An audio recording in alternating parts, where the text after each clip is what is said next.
ओम शांति। 13 सितंबर 2023 के ईश्वरीय महावाक्य। पहले एक नजर मुरली के मुख्य पॉइंट पर। बाबा ने कहा, भारत में जगदम्बा की जीवन कहानी कोई भी जानते नहीं। जगत को रचने वाली अर्थात जगदम्बा, जगदम्बा के मंदिर भी है। अकाली जो है वह अकाल मूर्त को मानते हैं। शस्त्री अकाल, यह किसकी महिमा की? परमपिता परमात्मा की। तो सिद्ध करते हैं सत्य सिर्फ एक श्री श्री अकाल मूर्त परमात्मा ही है। परमपिता परमात्मा जिसको हम रूप बसंत कहते हैं, रूप भी है और फिर बसंत ज्ञान सागर है। इतना छोटा सा स्टार वह ज्ञान सागर है, वंडर है ना। ऊंचते ऊंच भगवान सब कहते हैं वह है निराकार, निर्भय, निर्वैर।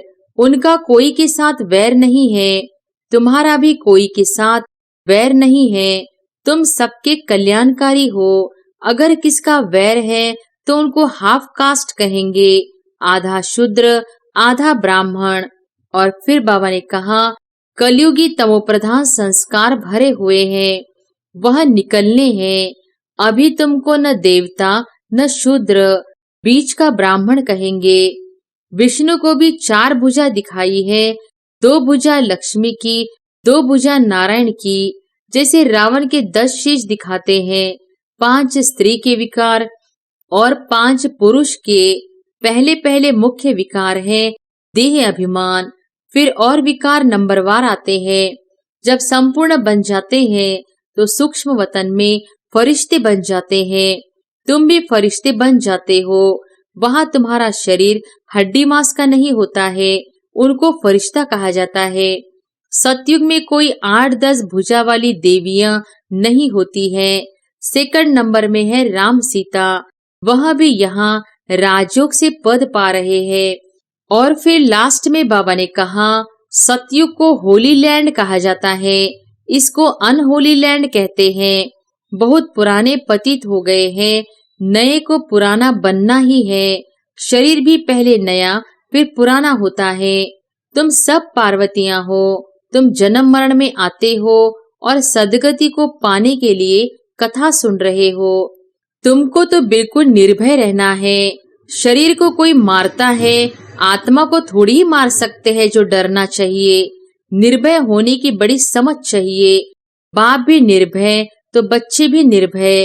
गोली शरीर को लगती है, मैं आत्मा तो जा रहा हूँ बाबा के पास, हमको क्या डर है। हम बैठे हैं, छत गिर जाती है, हम बाबा के पास चले जाएंगे।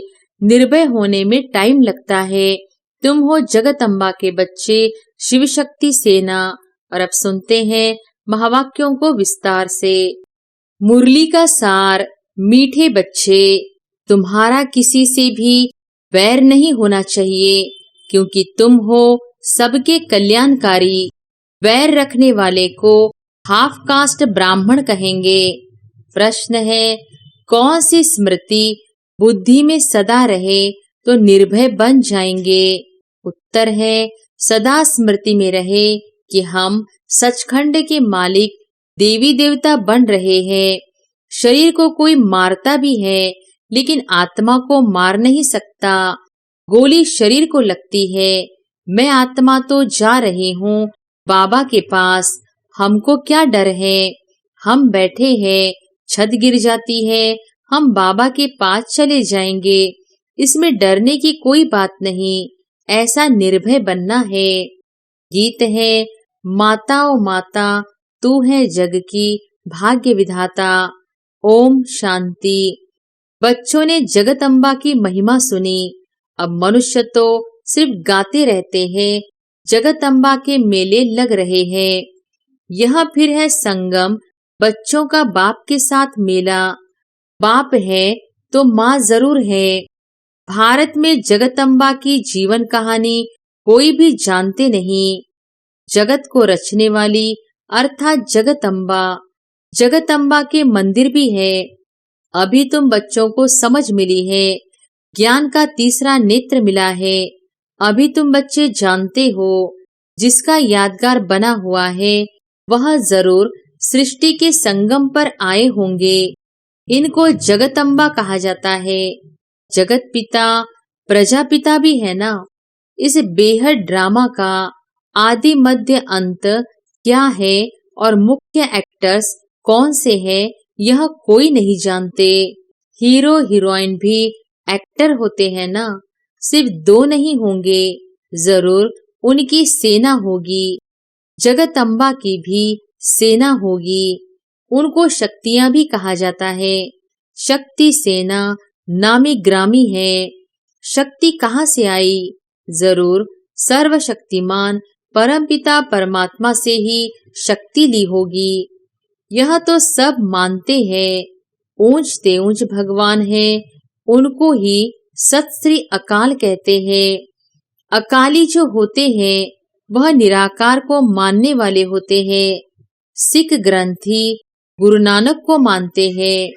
कहते हैं गुरु नानक देव है। उनकी जो पीढ़ी होती है उनके 10 बादशाहों के नाम भी भिन्न भिन्न है। कोई का सिंह, कोई का दास, कोई का चंद भी नाम होगा। सबके नाम भिन्न भिन्न है। और अकाली जो है वह अकाल मूर्त को मानते हैं। सत श्री अकाल यह किसकी महिमा की? परमपिता परमात्मा की। तो सिद्ध करते हैं सत सिर्फ एक श्री श्री अकाल मूर्त परमात्मा ही है। तुम कह सकते हो सत श्री अकाल, तुम उनको जानते हो। वह सिर्फ अक्षर कह देते, अर्थ कुछ भी नहीं जानते। तुम तो जानते हो सत श्री अकाल को, उनकी बायोग्राफी को तुम जानते हो। विचार सागर मंथन भी तुम बच्चों को करना है। बाप तो ज्ञान का सागर है। उसने कलश माताओं को दिया है। यह है बड़ी मम्मा और फिर तुम अनेक माताएं हो। जगदम्बा की अनेक बच्चियां और बच्चे हैं। यह जगदम्बा है, फिर पिता भी जरूर है। तुम जानते हो यह जगदम्बा कौन है, किसकी बच्ची है तो मनुष्य। 8-10 भुजाएं तो नहीं है। इतनी भुजाएं क्यों दी है यह किसको पता नहीं। तो ऊंचते ऊंच वह सत परमात्मा है। तुम बच्चों को समझाया गया है परमपिता परमात्मा, जिसको हम रूप बसंत कहते हैं। रूप भी है और फिर बसंत ज्ञान सागर है। इतना छोटा सा स्टार वह ज्ञान सागर है। वंडर है ना। बच्चों को समझाया है बाप है बिंदी रूप, उसमें बरोबर सारा पाठ है। भक्ति मार्ग में भक्तों की भावना पूरी करते हैं। यह सारी ड्रामा में नोंद है। जिस समय जिसकी जो भावना है वह ड्रामा में पहले से ही नोंदी हुई है। तुम्हारी यह पढ़ाई भी ड्रामा में नोंद है। जो पाठ रिपीट हो रहा है, समझने की बात है ना। तुम अच्छी रीति समझा सकते हो। ऊंचते ऊंच भगवान सब कहते हैं। वह है निराकार, निर्भय, निर्वैर। उनका कोई के साथ वैर नहीं है। तुम्हारा भी कोई के साथ वैर नहीं है। तुम सबके कल्याणकारी हो। अगर किसका वैर है तो उनको हाफ कास्ट कहेंगे। आधा शूद्र, आधा ब्राह्मण। यह विकारों की खाद कंप्लीट निकल जाएगी तब सच्चा ब्राह्मण कहेंगे। अभी तो आधा आधा है। कलयुगी तमोप्रधान संस्कार भरे हुए हैं, वह निकलने हैं। अभी तुमको न देवता न शूद्र, बीच का ब्राह्मण कहेंगे। वह भी संपूर्ण नहीं बने हो। जगदम्बा को देवता नहीं कहेंगे। जगदम्बा जब संपूर्ण बन जाती है उसके बाद देवता बनती है। अभी ब्राह्मण है। ब्रह्मा की बेटी सरस्वती है, परंतु यह कोई नहीं जानते ब्रह्मा कब आया जो मुखवंशावली रचना रची। उनको ही शिव शक्ति सेना कहा जाता है। तो तुम जानते हो वह ऊंचते ऊंच बाप परम पिता परम धाम में रहने वाले हैं। वे सूक्ष्म वतन में हैं। ब्रह्मा विष्णु शंकर प्रवृत्ति मार्ग होने कारण वह भी युगल दिखाते हैं। विष्णु को पूरा युगल दिखाते हैं। यह सब बुद्धि में रहना चाहिए। मनुष्य कहेंगे हम एक्टर हैं, तो मनुष्यों को ड्रामा के आदि मध्य अंत का मालूम होना चाहिए ना। ऊंचते ऊंच भगवान कौन है? ब्रह्मा विष्णु शंकर कौन है? क्या और भी 8 10 100 भुजा वाला कोई है? नहीं, यह सब चित्र फालतू है। ब्रह्मा की 100 भुजा दिखाते हैं। अब यह तो प्रजापिता है, 100 भुजा की तो बात ही नहीं। यह सब रॉन्ग है। राइट वास्तव में क्या है वह भी समझना चाहिए। ऊंचते ऊंच भगवान जो परमधाम में रहते हैं है स्टार। विष्णु को भी 4 भुजा दिखाई है। 2 भुजा लक्ष्मी की, 2 भुजा नारायण की। जैसे रावण के 10 शीश दिखाते हैं, 5 स्त्री के विकार और 5 पुरुष के। पहले पहले मुख्य विकार है देह अभिमान, फिर और विकार नंबरवार आते हैं। सूक्ष्म वतनवासी ब्रह्मा तो है अव्यक्त, प्रजापिता ब्रह्मा तो यहाँ चाहिए ना। यह जब संपूर्ण बन जाते हैं तो सूक्ष्म वतन में फरिश्ते बन जाते हैं। तुम भी फरिश्ते बन जाते हो। वहां तुम्हारा शरीर हड्डी मांस का नहीं होता है, उनको फरिश्ता कहा जाता है। ब्रह्मा तो प्रजापिता यहाँ है, फिर विष्णु 2 रूप से पालना करेंगे। शंकर तो है सूक्ष्म वतन में। यह बड़ी समझने की बातें हैं। इतनी दुरादेशी बुद्धि कोई की है नहीं। तुम्हारी बुद्धि एकदम मूल वतन सूक्ष्म वतन तक चली गई है। सूक्ष्म वतन अब रचा हुआ है। ब्रह्मा विष्णु शंकर की भी रचना हुई है। यहाँ तक आ जा सकते हो तो ऊंचते ऊंच भगवान, फिर ब्रह्मा विष्णु शंकर, फिर यह मनुष्य सृष्टि में देवी देवताएं, बाकी 8 10 भुजा वाले व चंडिका देवी आदि तो है नहीं। इतने सब चित्र कहाँ से आए? तुम्हारे पास कोई हथियार थोड़ी ही है। यह सब हिंसक हथियार बैठ बनाए हैं। देवता तो होते हैं डबल अहिंसक। सूक्ष्म वतन में कोई हथियार आदि होते नहीं। चित्रों में कितने हथियार दिए हैं। इसको कहा जाता है गुड़ियों की पूजा। एक्यूपेशन को कोई जानते नहीं। बाबा आकर ब्रह्मा द्वारा नई रचना रचते हैं तो खुद बड़ा हो गया ना। तुम हो उनकी संतान। पोत्रे और पोत्रियां समझने वाले समझते भी हैं, परंतु फिर यह नहीं समझते कि सबकी मौत होनी है। अभी भी कितने मरते रहते हैं। अखबारों आदि में कोई दिखलाते थोड़ी है, नहीं तो नाम बदनाम हो जाए।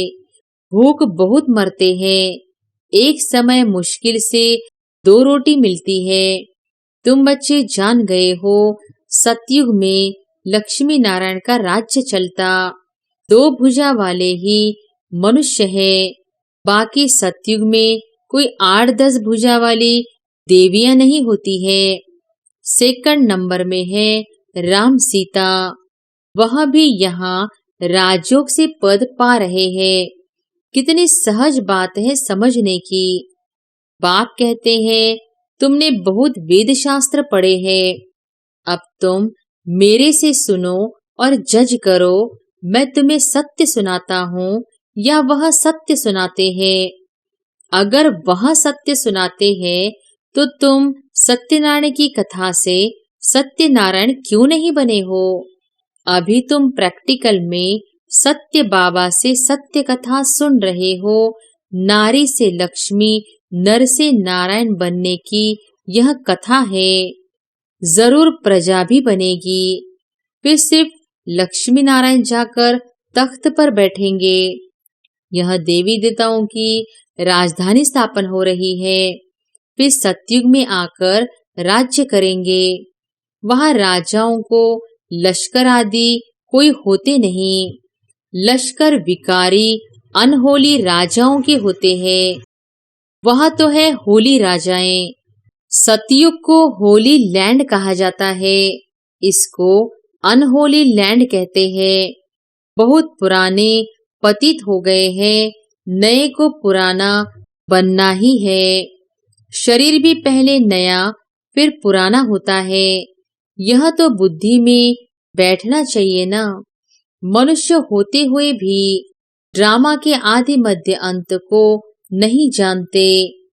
तुम जानते हो, ऊंच ते ऊंच शिव बाबा मूल वतन में रहते हैं। उसको निराकारी दुनिया कहा जाता है। आत्माएं बिंदियां भी वहां रहती है, परंतु बिंदी रूप ही दे तो कोई समझ कैसे सके। बिंदी की पूजा कैसे करेंगे? शिव बाबा के बिंदी रूप की पूजा कैसे करे? तिलक कैसे लगाए? बाबा अमरनाथ पर भी गए हुए हैं। बाबा सारा देखकर आए थे कि कैसे शिवलिंग बनाते हैं। कहते हैं वहां पार्वती को शंकर ने कथा सुनाई। अब पार्वती ने किस दुर्गति को पाया था जो उनको बैठ कथा सुनाई? वास्तव में तुम सब पार्वतियां हो। तुम जन्म मरण में आते हो और सदगति को पाने के लिए कथा सुन रहे हो। तो वहां पूछा शिवलिंग कहाँ है? तो बोला शिवलिंग तो आप पे ही निकल आता है। अरे यह कैसे होगा? वहां कबूतर भी दिखाते हैं। कबूतर पिंजन बात करना कभी सीखते नहीं। तोते को बात करना सिखाते हैं तो वह बोलते हैं। कंठी पड़ जाती है। तुम ज्ञान की कंठी पहनते हो तो बाबा ने समझाया है ऊंचते ऊंच तो है शिव बाबा। वे ब्रह्मा विष्णु शंकर प्रवृत्ति मार्ग दिखाने लिए विष्णु को 4 भुजाएं दिखाते हैं। यहाँ मनुष्य सृष्टि में ऊंचते ऊंच लक्ष्मी नारायण और उनकी राजधानी, फिर राम सीता की डिनाइस्टी। यह होली डिनाइस्टी पूरी होती है। फिर रावण राज्य शुरू होता है। फिर सबको पतित बनना ही है। बाकी हाँ, पिछाड़ी में जो नई आत्माएं आती हैं उनका कुछ प्रभाव निकलता है। किसका सतो प्रधान का, किसका रजो तमो का पाठ है। यह बेहद का ड्रामा है। मनुष्य तो मनुष्य ही है, बाकी सब है गुड़ियों की पूजा। तुम एक्ट्रेस हो ना, अभी तुम मनुष्य से देवता बन रहे हो। पढ़ाई से मनुष्य कितना ऊंच पद पाते हैं। यह भी पढ़ाई है जिससे तुम राज्य पद पाते हो। ऐसी पढ़ाई कोई होती नहीं। वह प्रिंस प्रिंसेस तो प्रालब्ध ले आते हैं। तुम यहाँ प्रालब्ध बना रहे हो। भविष्य सतयुग के लिए कितनी ऊंच और फिर सहज नॉलेज है। सेकंड में जीवन मुक्ति। हम बेहद बाप के बच्चे हैं। ईश्वरीय गोद में बैठे हैं। ईश्वरीय गोद कौन छोड़ेंगे? तो इस ड्रामा के आदि मध्य अंतों को समझना है। बाप तो यथार्थ रीति बैठ समझाते हैं। जो मनुष्य सृष्टि का बीज रूप गाया जाता है, सत्य चित्त आनंद स्वरूप कहा जाता है। जरूर जब आएंगे तब तो वर्षा देंगे ना। तुम सचखंड के मालिक देवी देवता बनते हो। कोई डर की बात नहीं है। यहाँ तो कितना डर रहता है, कोई चढ़ाई न करे। तुमको तो बिल्कुल निर्भय रहना है। शरीर को कोई मारता है, आत्मा को थोड़ी ही मार सकते हैं। जो डरना चाहिए। निर्भय होने की बड़ी समझ चाहिए। बाप भी निर्भय तो बच्चे भी निर्भय। गोली शरीर को लगती है। मैं आत्मा तो जा रहा हूँ बाबा के पास। हमको क्या डर है?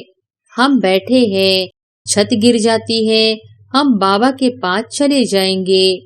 निर्भय होने में टाइम लगता है। तुम हो जगत अम्बा के बच्चे, शिव शक्ति सेना। एक की तो महिमा नहीं है, तुम भी साथ हो। यह कमांडर है, तुमको रूहानी ड्रिल सिखलाते हैं। तुम उनके बच्चे हो, तुम हो लक्की सितारे। यह सरस्वती भी लक्की सितारा है, ब्रह्मा की बेटी है ना। उस ज्ञान सूर्य का चंद्रमा तो यह ब्रह्मा है ना। परंतु यह मेल होने कारण माता पर कलश रखा जाता है।